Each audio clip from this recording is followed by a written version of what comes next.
Fala, meu caro aluno, professor Sérgio Araújo aqui mais uma vez. Vamos iniciar mais uma aula do curso de antibiótico terapia. E vejam só o que veremos na aula de hoje. A aula de hoje é a aula de número 17.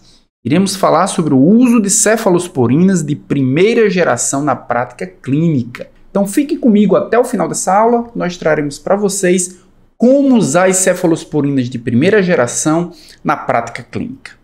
Mas antes, deixa eu me apresentar. Eu sou o professor Sérgio Araújo, eu tenho um canal no YouTube, o Posologia. Você pode acessar esse canal por esse QR Code, aponte seu celular para esse QR Code que ele vai te direcionar para o YouTube, exatamente para o meu canal. Aqui nesse slide nós podemos ver minha formação. Eu sou farmacêutico, graduado pela UFRN, também com mestrado e doutorado em Biologia Molecular e Bioquímica. Também podemos ver nesse slide as minhas redes sociais, onde você pode entrar em contato, caso queira, caso tenha alguma dúvida a respeito do conteúdo, caso tenha alguma sugestão. As minhas redes sociais estão aqui, além do meu e-mail. Mas vamos para o conteúdo da aula, que isso é o que interessa hoje. O que é que nós veremos na aula de hoje? Vamos falar sobre a origem das cefalosporinas. Assim como as penicilinas, as cefalosporinas também têm uma origem em comum. Nós vimos nas duas aulas passadas que as penicilinas existem, uma penicilina natural, existem as penicilinas semissintéticas. As cefalosporinas, existe a cefalosporina natural também. Entretanto, a cefalosporina natural é um grupo químico que a partir dele foi desenvolvida todas as cefalosporinas semissintéticas, que foram divididas em gerações. Nós estamos vendo nessa aula a primeira geração, mas nós temos 5 gerações, e essas cefalosporinas, elas apresentam características individuais em cada uma das gerações, mas que a ideia básica com a geração é que ela fosse ganhando o aumento no seu espectro de ação. Então, nessa aula de hoje, falaremos sobre a origem das cefalosporinas. Também sobre as características das cefalosporinas de primeira geração. O que é que as cefalosporinas de primeira geração têm que nós precisamos saber para que, a partir da lógica dessas características, nós saibamos quando devemos usar cefalosporinas de primeira geração comparado às outras gerações que nós veremos mais adiante. Também faz parte do conteúdo dessa aula, nós vamos ver as cefalosporinas de primeira geração que são absorvidas exclusivamente por via parenteral e aquelas que são absorvidas por via oral. O espectro de ação a gente vai ver que vai mudar muito pouco, mas algumas peculiaridades, alguns detalhes são importantes na hora de escolher se a administração vai ser por via parenteral ou se a administração vai ser por via oral. E como eu havia falado, as cefalosporinas elas têm um núcleo comum, assim como as penicilinas têm o ácido 6-aminopenicilâmico. Esse é o núcleo comum e a partir dele todas as penicilinas semissintéticas são desenvolvidas. As cefalosporinas também têm um núcleo comum, só que se chama ácido 7-aminocefalosporâmico. E quais são as características dessa molécula? Nós temos aqui o anel beta-lactâmico, que dá nome às penicilinas e cefalosporinas. Ambos são beta-lactâmicos porque possuem esse anel, mas nós vimos na aula passada que para as penicilinas esse anel aqui é um anel de 5 membros. É um anel de 5 vértices. Para as cefalosporinas, esse anel é um anel de 6 vértices. Isso diferencia o ácido 6-aminopenicilâmico do ácido 7-aminocefalosporâmico. É um ácido porque possui esse grupamento carboxila. Então, cefalosporinas que são anti-estafilocócicas, cefalosporinas que são antipseudomonas. Então, a característica ou a ação da cefalosporina vai ser dada basicamente pela estrutura molecular, ou seja, os ligantes, os grupamentos químicos que vão ser adicionados a partir do ácido 7-aminocefalosporâmico. Quais são as características básicas das cefalosporinas de primeira geração? tem atividade bactericida. E por que tem atividade bactericida? Porque o mecanismo de ação é igual ao mecanismo de ação das penicilinas, ou seja, inibe a enzima transpeptidase e, consequentemente, a bactéria não consegue sintetizar a parede celular.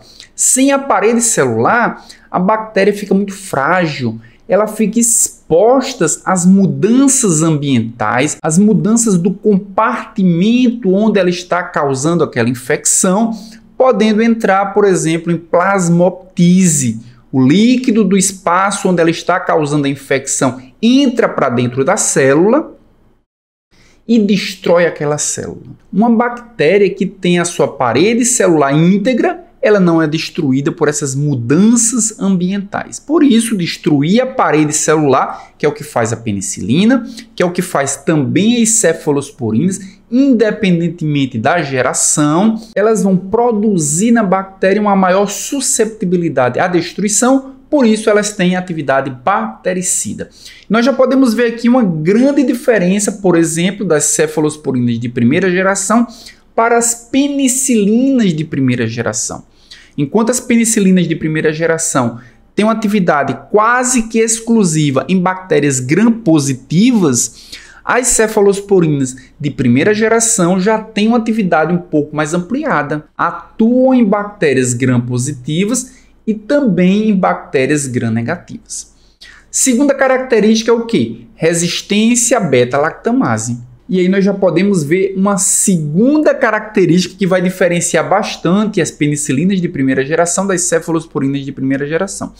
As cefalosporinas de primeira geração já são resistentes à beta-lactamase produzida pelo Staphylococcus. Então, estafilococos que produzem beta-lactamase, que normalmente destroem os beta-lactâmicos, para cefalosporinas de primeira geração, essas são resistentes. E apresentam sensibilidade à beta-lactamase de bactérias gram-negativas. Então, apesar delas atuarem em bactérias gram-positivas e em bactérias gram-negativas, há uma necessidade que essa bactéria gram-negativa não produza uma beta-lactamase, porque as beta-lactamases de bactérias gram-negativas destroem as cefalosporinas de primeira geração. Então, elas são resistentes apenas às beta-lactamases produzidas pelo Staphylococcus aureus. Então, vamos ver agora as cefalosporinas de primeira geração que são absorvidas somente pela via parenteral. E aqui nós já temos um exemplo de uma delas, que é a cefazolina. Cefazolina é uma cefalosporina de primeira geração, mas apresenta alguma sensibilidade ao ácido, é destruída pelo ácido, assim como as penicilinas de primeira geração também têm essa mesma labilidade, por isso elas são administradas exclusivamente por via parenteral. Além da cefazolina, temos também a cefalotina. São os dois exemplos de cefalosporinas de primeira geração administradas exclusivamente por via parenteral. Quais são as principais características desse grupo de cefalosporina? Cefalotina, cefazolina. Primeira característica é: são administradas por via parenteral, mas não por via intramuscular. E por que não por via intramuscular? Porque se ela for utilizada por essa via, ela causa muita dor.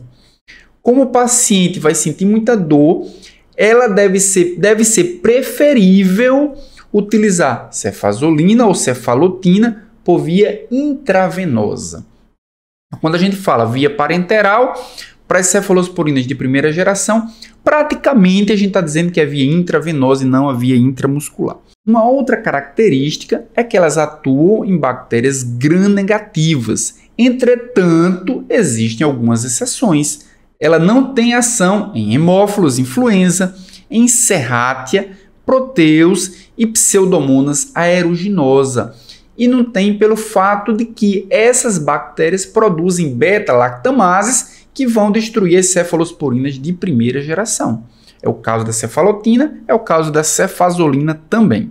Então significa que elas vão atuar em todas as bactérias gram-positivas? Não, existem algumas exceções, como por exemplo os enterococos e os bacteroides frágiles. São duas bactérias gram-positivas que apresentam resistência às cefalosporinas de primeira geração. Então, nem cefalotina nem cefazolina vão ser administradas para infecções causadas por enterococos ou bacteroides frágiles, porque vão ser destruídas mais facilmente, elas produzem beta-lactamases e mesmo sendo bactérias gram-positivas, elas não vão sofrer ação da cefalosporina de primeira geração. Além desses dois grupos, bactérias gram-negativas que são resistentes e algumas bactérias gram-positivas que são resistentes, outras bactérias são naturalmente resistentes por algumas peculiaridades.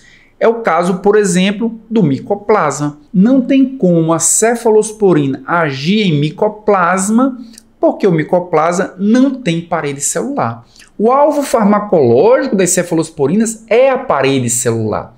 Se a bactéria não tem parede celular, ela não tem como agir sobre aquela bactéria. E um exemplo é o micoplasma, não tem atividade em infecções causadas pelo micoplasma. Também a cefalosporina não tem ação em clamídia, nem legionela, nem brucela, que são micro-organismos intracelulares. As cefalosporinas agem na parede celular, que é uma estrutura extracelular. Ela não consegue entrar na membrana plasmática, ela não consegue agir intracelularmente. Então, se a bactéria é uma bactéria intracelular, é o caso dessas, né, clamídia, legionela e brucela, as cefalosporinas também não têm atividade nenhuma. Então, para quem é cefalosporina? Cefalosporina vai atuar bem em quais infecções? Nas infecções causadas por estafilococos sensíveis à oxacilina. Então, quando a gente olha para as penicilinas, por exemplo, existe um grupo de penicilinas que age sobre o Staphylococcus aureus. É o caso da própria oxacilina. Então, essas infecções sensíveis à oxacilina também vão ser sensíveis às cefalosporinas de primeira geração. Então, nós devemos utilizar cefalosporinas de primeira geração quando o paciente tiver uma infecção e essa infecção for causada por um Staphylococcus aureus, mesmo produtor de uma beta-lactamase, mas se ele for sensível à oxacilina, certamente vai ser sensível também às cefalosporinas de primeira geração. Essa é a principal indicação das cefalosporinas de primeira geração. Bem, mas nós aprendemos no início desse curso que não adianta só a bactéria ser sensível ou ser resistente a determinado antibiótico. Esse antibiótico precisa chegar até o seu local de ação. A distribuição desse antibiótico precisa favorecê-lo a ponto de ele atingir concentrações inibitórias mínimas no local da infecção. Se ele for altamente eficaz para uma bactéria que causa infecção, por exemplo, do sistema nervoso central, e esse antibiótico não conseguir atravessar a barreira hematoencefálica, pouco adianta a sua eficácia sobre essa bactéria, porque ele simplesmente não vai chegar em concentrações terapêuticas e eficazes até o local da infecção. E é exatamente isso que nós vamos ver a partir de agora. Como é a distribuição das cefalosporinas de primeira geração nos tecidos humanos. Começando por onde ela se distribui muito bem. Onde é que nós vamos esperar elevadas concentrações de cefalosporinas a ponto de que uma infecção naquele tecido, uma infecção naquele órgão, possa ser muito bem tratada, claro, se o micro-organismo for sensível, mas pode ser muito bem tratada se for utilizada uma cefalosporina de primeira geração. Então tem boa difusão, atinge concentrações ativas onde? No fígado, no baço, nos rins, no intestino, em infecções causadas por micro-organismos que podem produzir diarreia, por exemplo, pode ser tranquilamente utilizado uma cefalosporina de primeira geração. Pulmões, olha as pneumonias, na pele, miocárdio, pericárdio, útero, nos líquidos acídico, sinovial, pleural e pericárdico, além da secreção brônquica. Então nós vamos ver mais adiante, por exemplo, que as cefalosporinas de primeira geração podem ser muito bem utilizadas para endocardite. uma infecção causada nas válvulas cardíacas. E vejam que ela atinge concentrações bem elevadas exatamente no líquido pericárdico. Então significa dizer que se o micro-organismo for sensível à cefalosporina, esse tipo de infecção é infecção que é importante utilizar uma cefalosporina de primeira geração. Também nós podemos ver aqui infecções que podem ser utilizadas cefalosporinas de primeira geração, como as pneumonias. Veja que ela atinge concentrações elevadas no pulmão e também na secreção brônquica. Dessa forma, se o micro-organismo causador da infecção for sensível, cefalosporinas de primeira geração é uma indicação interessante para esse tipo de bactéria. Com relação à distribuição, o que mais podemos saber?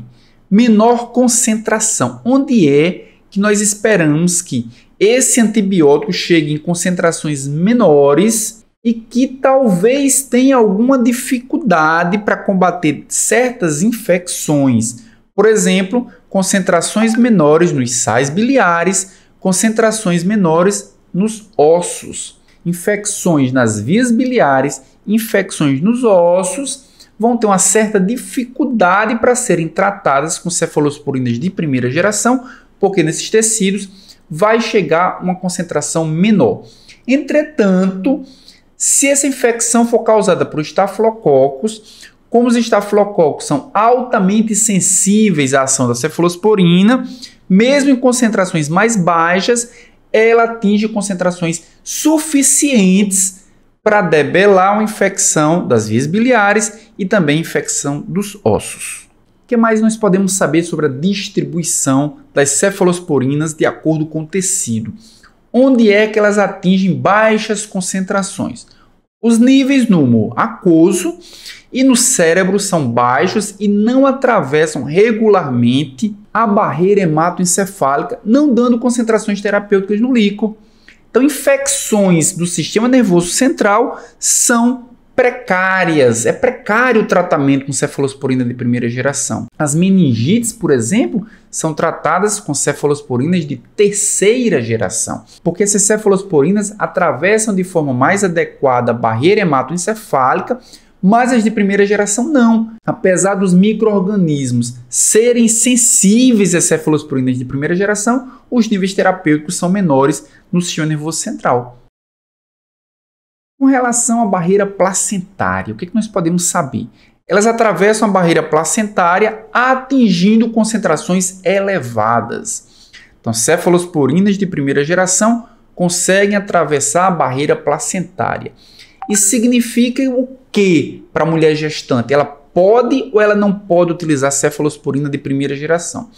Elas são eficazes, são duradouras no sangue do feto e também no líquido amniótico. Ou seja, do ponto de vista da eficácia, excelente. Infecções que possam atingir o âmnio, infecções que possam atingir o corpo do bebê, como por exemplo a sífilis, pode ser tratada com cefalosporina porque as concentrações do antibiótico chegam em grandes quantidades, atravessam em grandes quantidades a barreira placentária e são utilizadas com segurança durante a gravidez. Ou seja, são antibióticos seguros. Inclusive, as penicilinas e as cefalosporinas são os antibióticos mais seguros para se utilizar numa infecção na mulher grávida.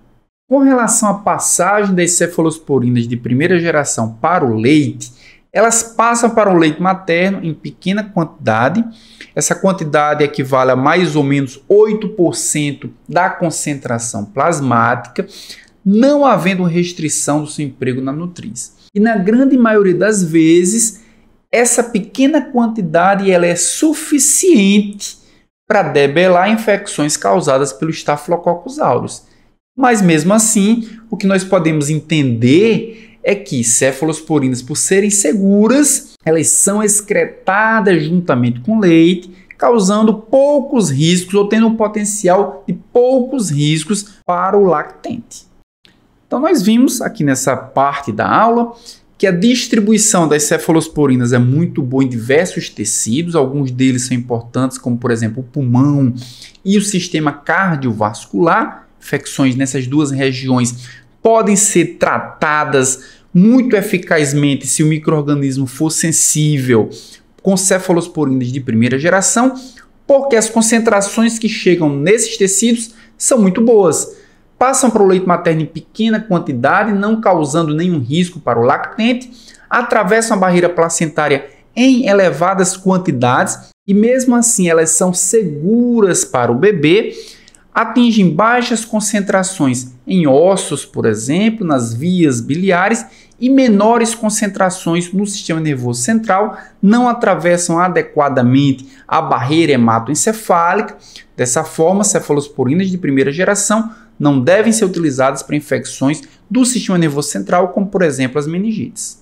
Bem, quais são então agora as indicações clínicas? Nós já aprendemos bastante coisa sobre cefalosporinas de primeira geração.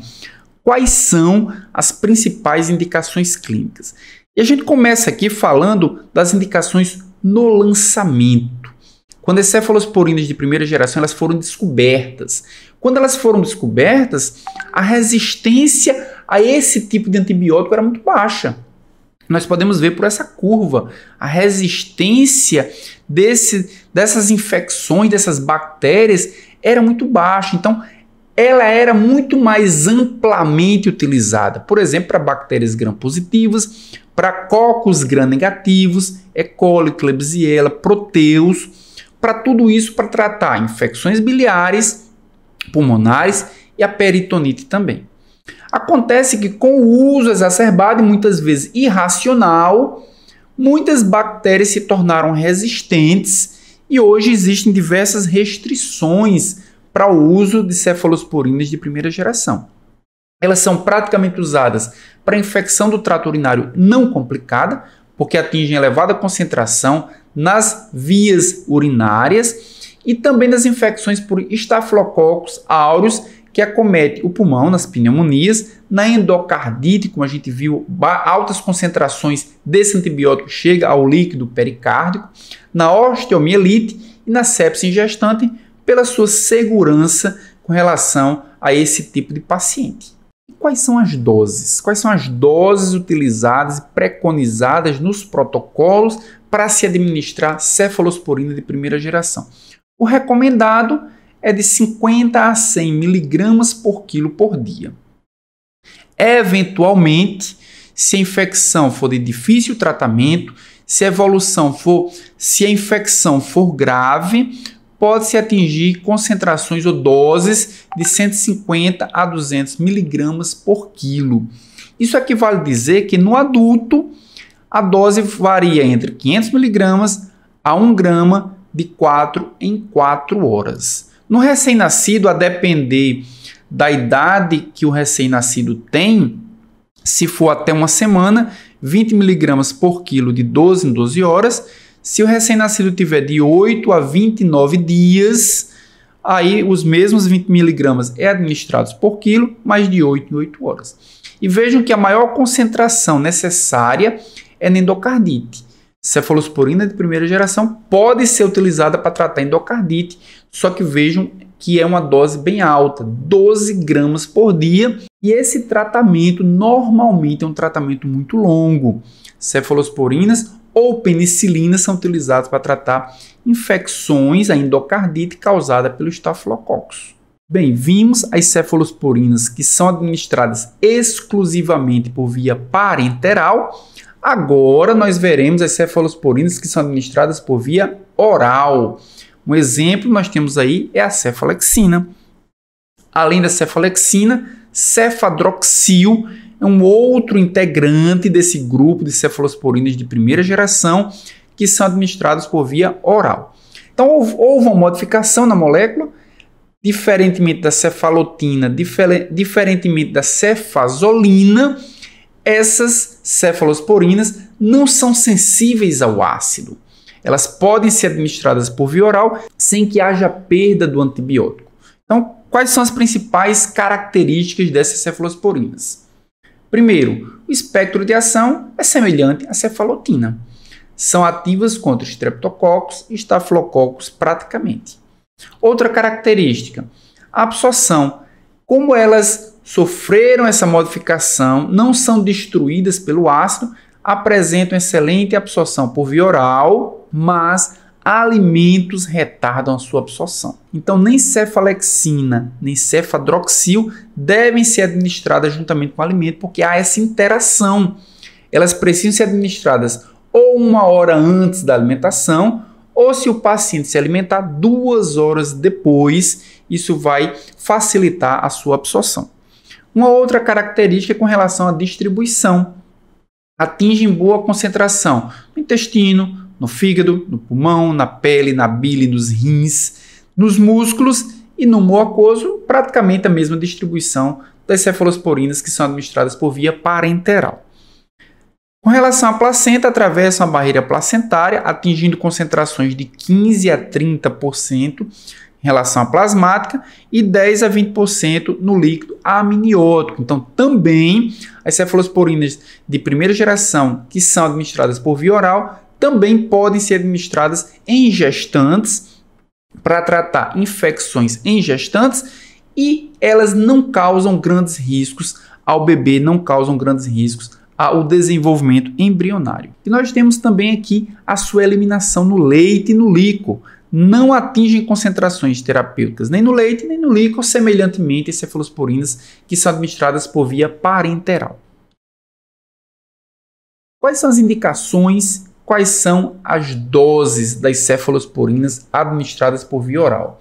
Então, elas são utilizadas para infecções estafilocócicas. A gente já sabe que as cefalosporinas de primeira geração, a principal indicação, se é uma coisa que eu quero que vocês entendam e aprendam com essa aula, é que cefalosporina de primeira geração, a indicação principal é para infecções estafilocócicas.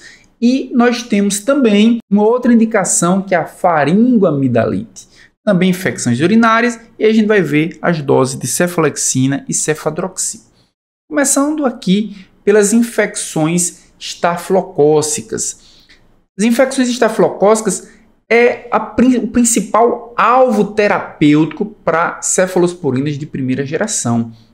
Então, infecções estafilocócicas extra-hospitalares de pequena e média gravidade, especialmente as piodermites, infecções de pele que produz pus, ordéolo, furúnculo, celulite, todas essas infecções são alvos importantes para as cefalosporinas de primeira geração, além de ferimentos infectados. Seguindo em frente, nós vamos ver aqui a faringoamidalite. A faringoamidalite e as cefalosporinas de primeira geração são alternativas. Alternativas a quem? As penicilinas. A amoxicilina, por exemplo, é um dos principais tratamentos da faringoamidalite, mas alternativamente, na faringoamidalite purulenta, quando houver falha penicilínica causada por um estafilococcus que produz uma penicilinase, a cefalosporina de primeira geração é uma excelente alternativa. Uma outra indicação, infecção do trato urinário. Infecções do trato urinário não complicada, porque ela já foi muito utilizada no passado e aí algumas bactérias são resistentes. Então, são usadas no tratamento da infecção urinária não complicada, sobretudo na gestante. Gestante é um público que normalmente tem incidência de infecção do trato urinário muito maior. Então, na gestante, a sua atividade contra E. coli comunitária é elevada por quê? Porque apresenta elevada concentração nas vias urinárias, como nós vimos anteriormente, e apresenta ausência de efeitos lesivos para o feto. Então, o principal público para usar cefalosporina de primeira geração são as mulheres grávidas que têm infecção do trato urinário. E as doses? Quais são as doses? Começando aqui pela cefalexina. Dose em adultos, utilizada por via oral, como a gente já viu, a dose é de 30 a 50 mg por quilo por dia, o que equivale a 2 gramas a 3 gramas por dia, isso fracionada de 6 em 6 horas. E para o cefadroxil, a dose preconizada é 30 mg por quilo por dia, o que equivale a 1,5 gramas a 2 gramas por dia, aí fracionado ou de 8 em 8 ou de 12 em 12 horas. Então, nós vimos aqui o quê? Que as cefalosporinas de primeira geração por via oral são utilizados para tratar infecções estafilocócicas, infecções da faringe como alternativas penicilinas, infecção urinária, principalmente se for em mulheres grávidas. E também vimos as dosagens preconizadas para a cefalexina e também para o cefadroxil. E aí chegamos ao final dessa aula, a aula de número 17. Nessa aula nós falamos sobre as cefalosporinas de primeira geração, que são divididas em dois grupos, aquelas que são administradas exclusivamente por via parenteral e aquelas que são administradas por via oral. Se você chegou até o final desse vídeo, muito obrigado. Se você tiver alguma dúvida e estiver numa plataforma que possa fazer algum comentário, comente aqui embaixo, deixe a sua dúvida, se não, envie pelas minhas redes sociais ou para o meu e-mail. Até a próxima aula, onde falaremos sobre as cefalosporinas de segunda geração.